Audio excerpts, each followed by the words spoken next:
Shannon, I've Hi. seen a lot of your works. Yeah. I saw a show recently, Yep. and this is fairly typical of the work. It's this kind of massive, overgrown nature Yeah. in an urban context. Yeah.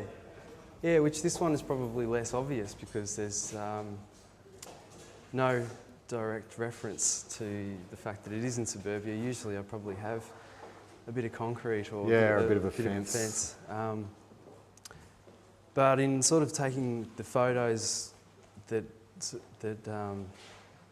I get an accumulation of hundreds of them. Out in the world, out in suburbia, walking around, sort of searching for that thing. Right, hunting for pockets of nature running wild. Yeah, yeah. So in this case, it was more just sifting through the photos and there just being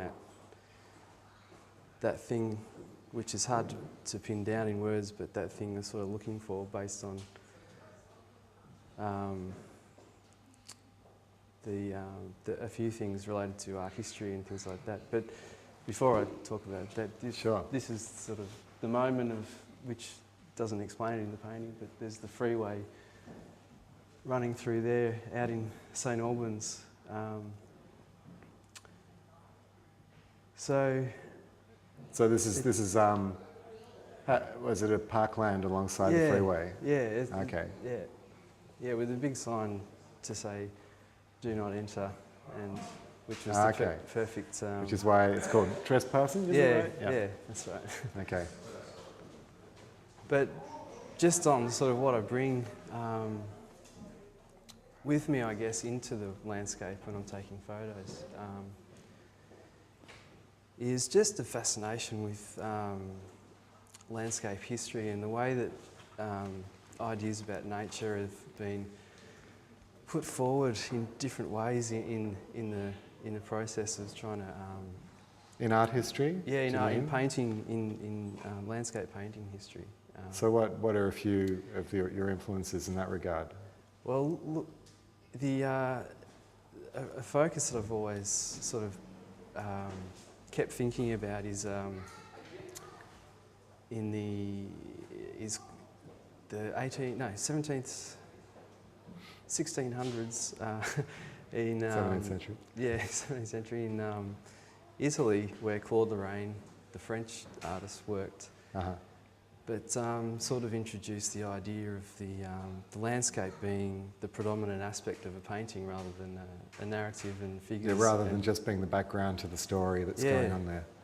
Yeah, and then a development of a certain almost rules that would explain in somehow these emotional experiences about being in the landscape. And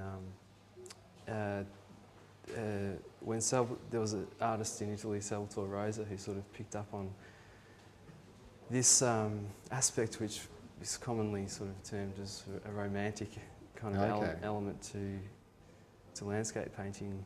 So kind of a dramatised element, and the drama that exists within nature itself, not just in human narratives. Yeah. Right. Well, there's certainly drama in yours. I mean, there's these flashes of light. There's light up here, and there's a little glimmer of light there, but there's this darkness at the heart of your work. And Claude Lorraine is somebody who I've often thought of with your work, even though it doesn't look anything like it. No. That he liked to do nature reclaiming civilizations, didn't he? He did these kind of cities of the future that have been abandoned, and nature has started to grow all over it. Yeah, the aspect of the ruin is something I've always been interested in as I'm walking around, because it's sort of, a lot of the time when you observe that in little areas of suburbia where it's just been neglected and overlooked, and nature has just sort of put forward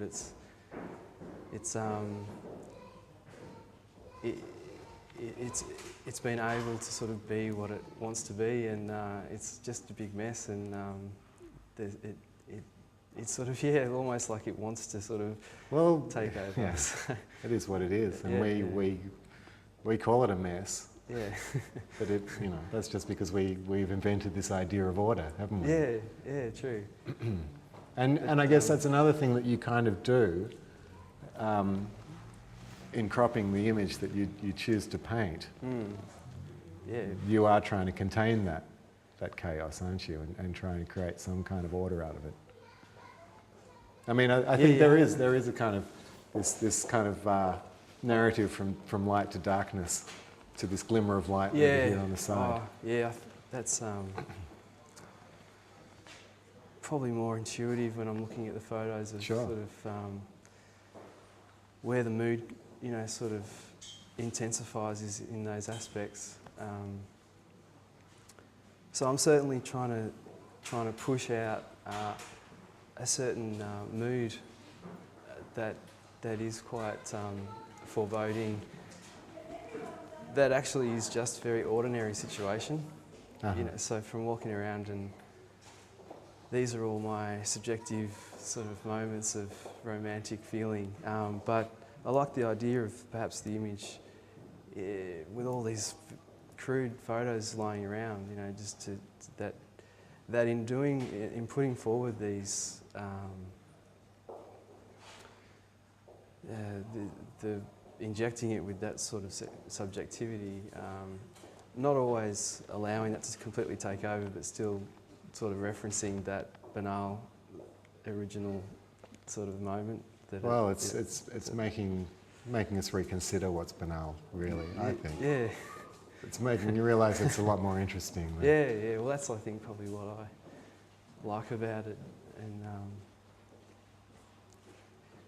but I think, I've just been thinking more about recently about what is that sort of wanting to sort of see it in certain ways. And I was reflecting more recently that as a child, I grew up in this suburbia, very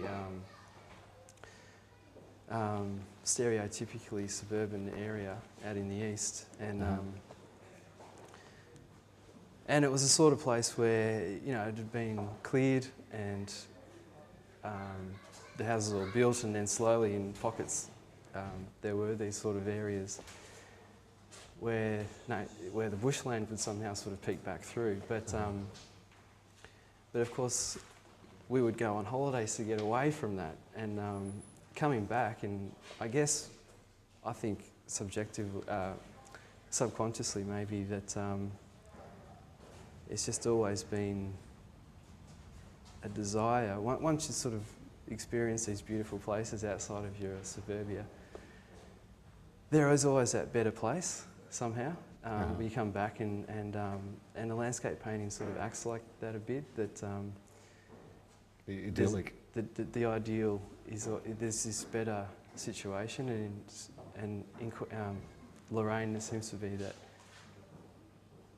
the overgrown state around the ruin is an idyllic situation. Sure. And, but I think always having that better place, or, you know, in mind, ever since probably a child, sort of started looking for that, getting back to suburbia and going, oh, this is crap, you know. Yeah. I want to be, you know, back there. And so that's kind of always interests me. So you think the ugliness of your environment was very important in shaping your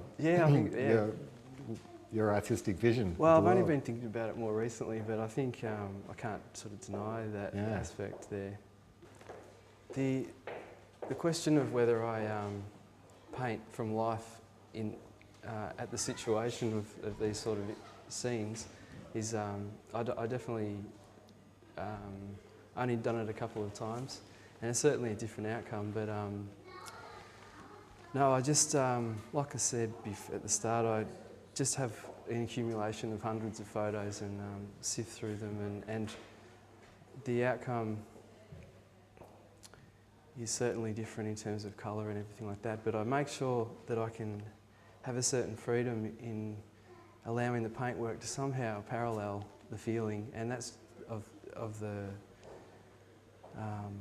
scene. And I don't make sure I get it perfect, like photorealism or anything like that. I make sure that the photo's always kept very small so I can work freely and have a looseness about the brush marks, and I really enjoy that aspect. Yeah.